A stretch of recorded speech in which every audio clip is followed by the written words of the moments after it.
सुप्रभात दोस्त। आपका स्वागत है आपके अपने इस प्यारे से चैनल उठो भारत पे। दोस्त, आज मैं बात करने वाला हूँ कि बहुत लोगों का क्वेरी होता है, बहुत लोग दुख में हैं, संसार पूरा दुख से भरा हुआ है। भगवान बुद्ध का ही कहना था कि संसार पूरा दुखों से भरा है और दुखों के पीछे उसका कारण है, और कारण जान करके दुखों को कम किया जा सकता है। दुखों का अंत तो नहीं है, लेकिन हाँ, उसको हम कम कर सकते हैं, रिड्यूस कर सकते हैं दुख को। दोस्त, लोग कहते हैं कि भगवान है। यदि भगवान है, कोई है, कितने लोग भगवान को नहीं मानते हैं। कितने लोग कहते हैं कि भगवान यदि है तो दुख क्यों है संसार में, दुख क्यों देता है वो ईश्वर। तो मैं पहले वाले सवाल पे पहले आऊँगा कि भगवान है कि नहीं। भगवान दोस्तों हैं, क्योंकि कोई ना कोई तो होगा ना ऊपर से, एनोनिमस बॉडी, जो पूरे दुनिया को चला रहा होगा। कोई ना कोई तो होगा। आप अगर एक पेंसिल से कुछ लिखते हैं या स्याही से कुछ लिखते हैं, तो लिखने वाला पेंसिल या कलम तो होना चाहिए ना, उसमें स्याही तो होना चाहिए ना, तब ना लिखाएगा। लिखने वाले आप हैं, लेकिन किसके सहारे लिख रहे हैं? पेन के सहारे लिख रहे हैं, है ना, पेंसिल के सहारे लिख रहे हैं। उसी प्रकार से दुनिया में काम करने वाले तो आप हैं, कर्ता आप हैं, कर्म आप कर रहे हैं, लेकिन उसको करवाने वाला ऊपर से कोई तो होगा ना, जो आपको कंट्रोल कर रहा होगा, वो काम को करवा रहा होगा। तो दोस्त, इसमें कोई दो राय नहीं है। मैंने महसूस भी किया है कि भगवान तो हैं, ईश्वर हैं, और ईश्वर हम जब सही करते हैं तो ईश्वर हमारा साथ देते हैं।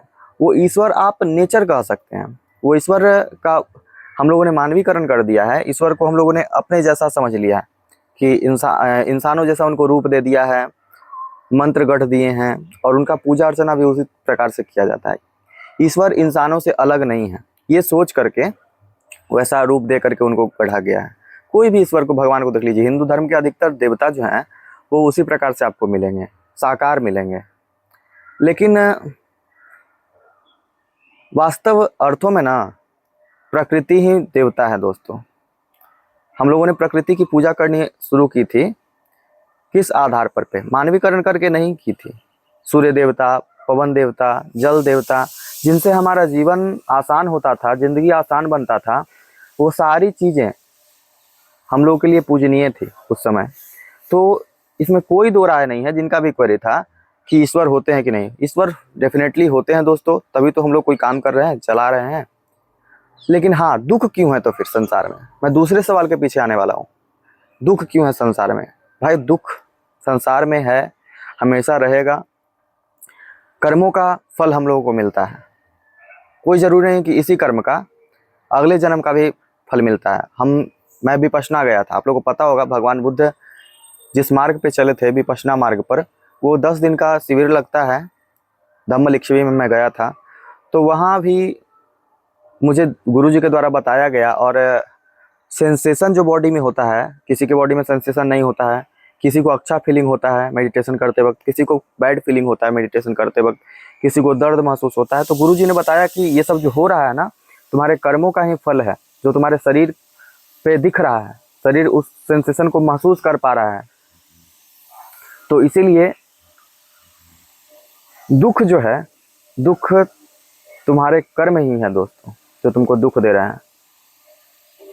तुम्हारे अंदर निगेटिव फीलिंग आता है, निगेटिव थाउट आता है, जो तुमको परेशान कर देता है। तो ये क्या है? ये सिर्फ दुख ही तो है, ये केवल दुख ही तो है जो आपको परेशान कर रहा है। आपके कर्म ही तो हैं, आपके पीछे के जो कर्म हैं, जो आपने किया है, वही ना बैड थाउट बन करके आपको परेशान करने लगते हैं दोस्तों। तो इससे उभरने का बस एक रास्ता है कि मेडिटेशन, ध्यान। ध्यान से इस रास्ते को पाया जा सकता है, और दुखों से मुक्ति के राह पे बढ़ा जा सकता है आगे। दोस्तों, ध्यान कीजिए, अपने काम में बिजी रहिए, अच्छे कर्म कीजिए, किसी के बारे में गलत मत सोचिए, गलत आचरण मत कीजिए। एक पुरानी कहानी है कि एक सास थी, सासू माँ, और उनकी पुतोह उनके बारे में गलत सोचती थी। सास पुतोह में तो, सास बहू में तो झगड़ा होता ही रहता है। तो एक बार जो पुतोह थी, वो सास के साथ अच्छा हो गई, मतलब अच्छे से व्यवहार विचार करने लगी। तो गंगा दशहरा का दिन आया, लोग गंगा जी गए घूमने के लिए। तो गंगा जी जब गए घूमने के लिए तो पुतों ने सास के पाँव छुए और पूछा कि बताइए सासू माँ कि अगर हम गंगा जी में जाएं तो डुबकी अगर लगाते हैं तो क्या बोल करके डुबकी लगाएं कि डुबकी लगाना सफल हो जाए। तो सासू माँ ने कहा कि देखो बेटी, तुम अगर डुबकी लगाना तो गंगा जी में कहना कि अगर मैंने अच्छा किया होगा तो मेरे साथ अच्छा हो जाए, और मैंने बुरा किया होगा किसी के साथ तो मेरे साथ भी बुरा ही करना गंगा मैया। और जैसे ही वो डुबकी लगाती है अंदर, तो सास के को कितना दुख दिया था गंगा मैया ने सुन लिया और उसे सुअर ही बना दिया। तो ये क्या था, भले ही वो अच्छे अच्छे कर रही थी, अच्छा कर्म कर रही थी सास के साथ, लेकिन पीछे का जो आपका किया गया कर्म है, वो प्रारब्ध है, वो सब दोहराता है दोस्तों। पहले पीछे के जितने भी कर्म आपके साथ हुए हैं वो सब निगेटिविटी में आपके शरीर पे दिखेंगे। वो बीतेगा जब जब फिर अच्छे दौर शुरू होंगे। तो आप घबराइए नहीं, सबके साथ ऐसा दौर होता है कि आप कभी कभी ऐसी घड़ियाँ आती है कि आप परेशान हो जाते हैं। दोस्तों, ईश्वर में विश्वास कीजिए, अपने कर्म में विश्वास कीजिए, और दुनिया चल रहा है, चलता रहेगा। आप थोड़ा सा अपने साथ अकेले में बैठिए, शांति में बैठिए, अच्छे सवाल करिए।